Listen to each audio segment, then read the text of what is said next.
Elements by Rejects on AO3. Chapter 5. Chapter 4. Space Journal. Title. Oh my god, you guys. Mood. Ecstatic. My heart is still racing, but it's already been a couple hours since I ran into Elements at McBurger. I almost cried when I went over to ask for the autographs. They were so nice. Photo of school notebook with signatures. I can't believe it actually happened, oh my god.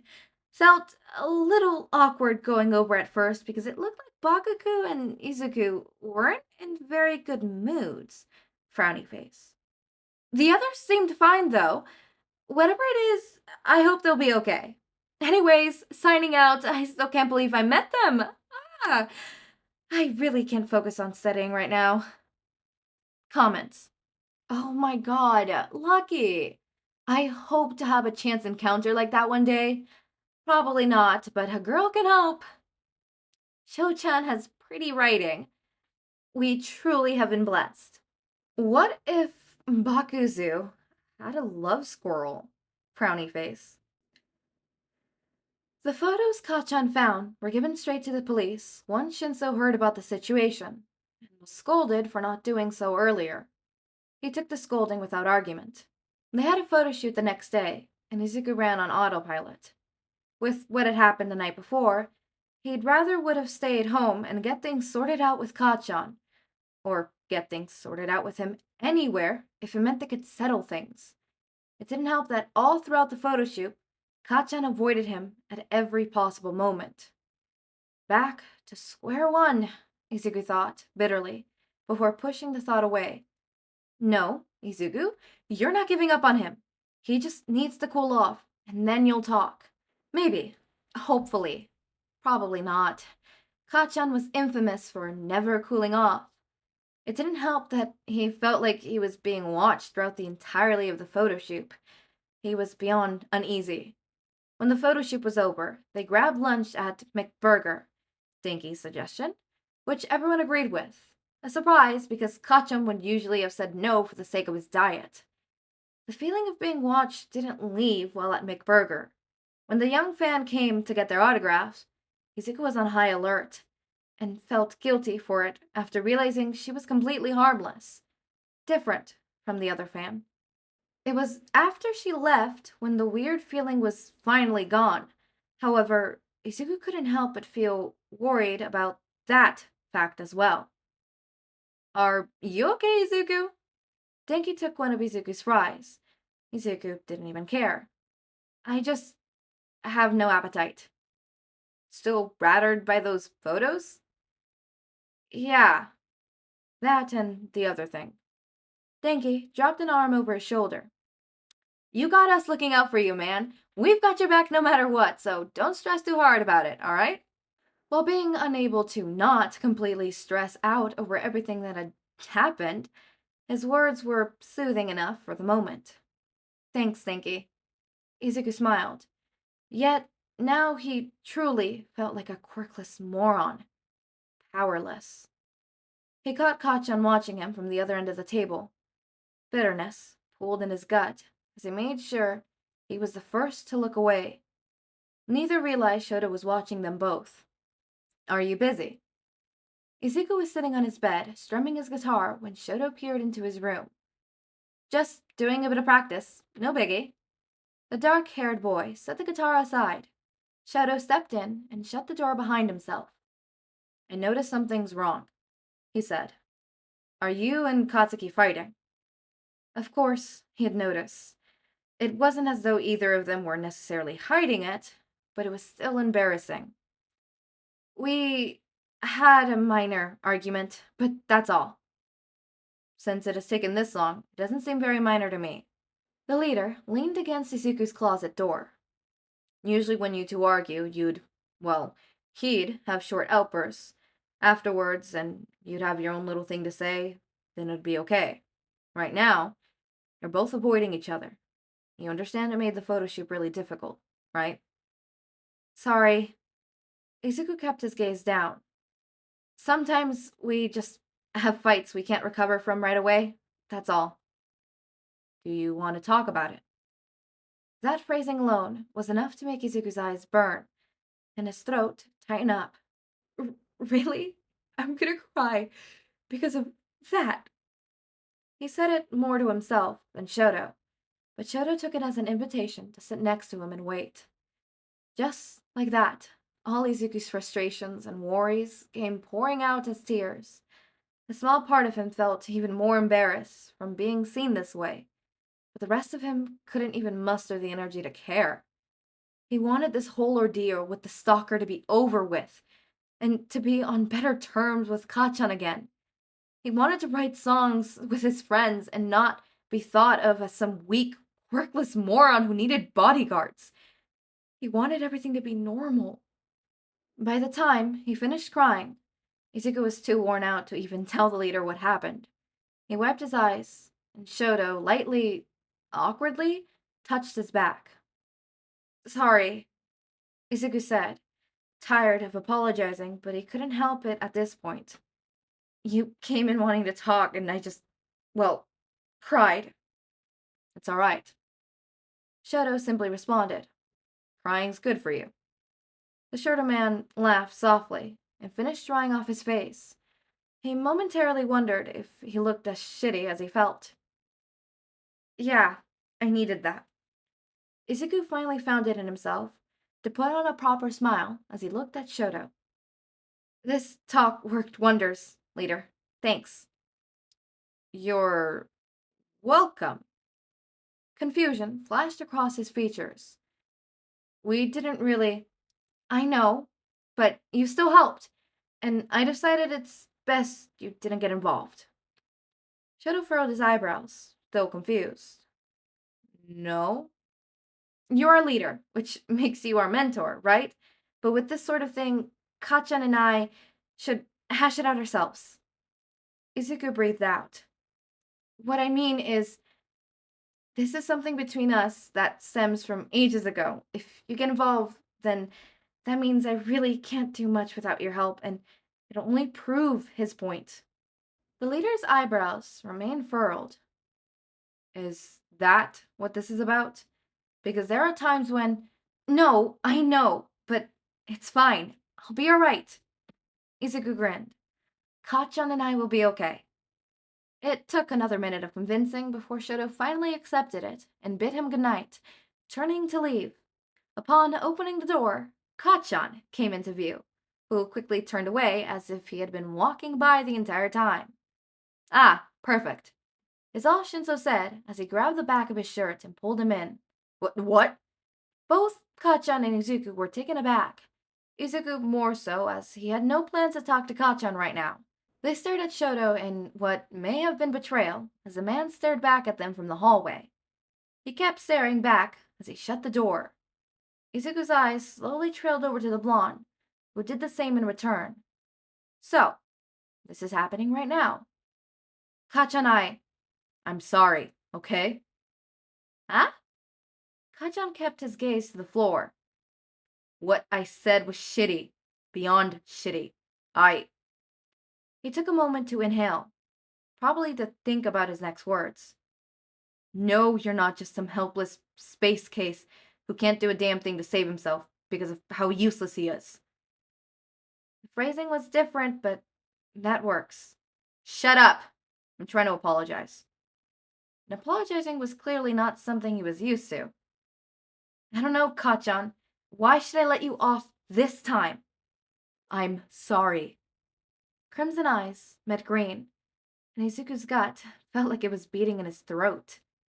I'm sorry about last night, and I'm sorry for those shitty things I did to you in the past.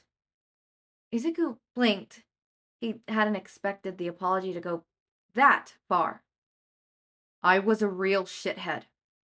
Kachan broke eye contact, running a hand through his hair. And I know how you get when you get put down like that, so whatever. I just mean, you're tough, Deku. Not compared to me, but still. He was rambling, and Izuku realized, while waiting for a response, he contemplating letting him go on, but the blonde was clearly growing more embarrassed by the second, just saying things and trying to correct himself. This talking things out calmly, Kachan, with someone Izuku thought he'd never have a chance to meet. Multiple times over the years, he realized just how much he mellowed out. But this? Kachan. Izuku stood in front of him. I'm not going to let you off this easy. You know. I know that. Who the hell do you think I am? The amount of offended Kachan looked was enough to make him smile. I mean, there are a lot of things I want to get off my chest. A lot of them have to do with you and what you said to me, how you treated me. He expected the taller male to interrupt him, but he got nothing. He's listening. I took a lot of things into account, thinking back when we were kids, when everyone would tell you how talented you were, still are, how you were going to be destined for the greatest things. Kanchan shifted awkwardly. So yeah, I get why you were like that. Why you were better than everyone. Better than me. But everything you did still affected me. And to be honest, for a while I wanted to give up. Being talentless and quirkless, in the end, I found myself using you and the others' words as fuel for spite and joined UA. Izuku never dreamed that Kachan would listen to him for this long without making a remark. You've changed, Kachan. You didn't have the energy to keep going. It's a good change. And I don't want us to go back to the way we used to be. Kachan finally spoke, albeit faintly. Neither do I. Izuku's gut did flips. They ended up relaxing on his bed and talking about different things. Plans for elements, what they did over the years. The fact that, yes, Izuku did in fact bruise Kachan's jaw, and he was now wearing makeup to cover it. They talked about many things, and Izuku realized how much of a beautiful smile the other man had despite everything. Snappygram. Midori715. Just guys being dudes. Image of Midoriya and Bakugou sitting together making cool faces at the camera. Comments. My skin is clear, my crops are thriving, my grades are up, I have 20/20 vision, the sun is shining. Help! You're both so cute. Please tell me the dating ban is a joke. We have been blessed. Tell Bakugou to get on social media already. It's 20XX. Midori715. Image of a notebook with mostly unreadable writing, except for the lines, even falling into discouragement. Never die. Spread your wings. Let's go, everybody fly. Comments. Truth be told, if you told me to jump, I'd say how high. Let's go, everybody fly! Okay, what happened between now and the last night post? Because... Candy Eye blog. The following entry post on XXXXXX has been deleted for violation of privacy and threats towards individual safety. If you believe this is a mistake, contact support@kanjiiblog.com. Pick. Photo shoot at the park, plus McBurger. Ditch classes to hang out by their dorm. Brought my bike so I could follow their car when they left. Almost lost sight of it. Luckily, they had so many stoplights. Phew. They did a photo shoot at the park. Image of elements posing together with a Midoriya focus. Mito-chan seemed off, and Bakugou seemed to be the same way. What did he do to Mito-chan? Saying Mito-chan so sad really foiled my mood. So maybe Bakugou got jealous of the pictures and hurt him? It's that kind of attitude that won't ever get him what he wants. I won't forgive him. Anyways, after the photo shoot, they went to McBurger down the street. Some middle schooler bothered them for their autographs. If she ever goes near them again, there will be hell to pay. I swear I will take her blood. I'll take the blood of anyone unworthy who gets close to him. Just as I thought, I'm a composer. Slowly I'll make progress. Why give up on my dream? Stand firm and look ahead. Darker the night, brighter the stars will shine. Fly. No title, unreleased. End chapter 4. Omic Element Profile.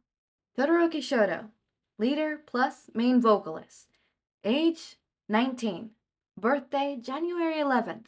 Height 179 centimeters. Blood type O. Reason for joining UA. To get into the acting business on my own terms. Experience. I was involved in some commercials and had some small acting roles as a child. At the start of middle school, I joined UA with my mother's permission and trained in acting and singing. I then began my solo career singing for a short amount of time before we formed Elements. Kirishima Ijiro, rapper. Age 20. Birthday October 16th. Height 180 centimeters. Blood type O. Reasons for joining UA. As a joke, my friends submitted an application for me. As a joke, I went to the audition. Not a joke, I got accepted. Ha. Experience. I was a backup dancer for various singers in the earlier days, and was even going to debut into a rap duo a couple years ago. We weren't able to debut, unfortunately, but I somehow got lucky here. Kaminari Denki, dancer. Age 19. Birthday June 29. Height 177 centimeters. Blood type O. Reasons for joining UA. I love dancing, so in middle school I auditioned and was accepted. Experience. Did backup dancing for a while for an artist I won't name, wink, was involved as a contestant in a trainee variety show for a while with a dance crew, so that was fun. I also had the chance to almost MC for X show. Bakugou Katsuki, lead vocalist. Age 19.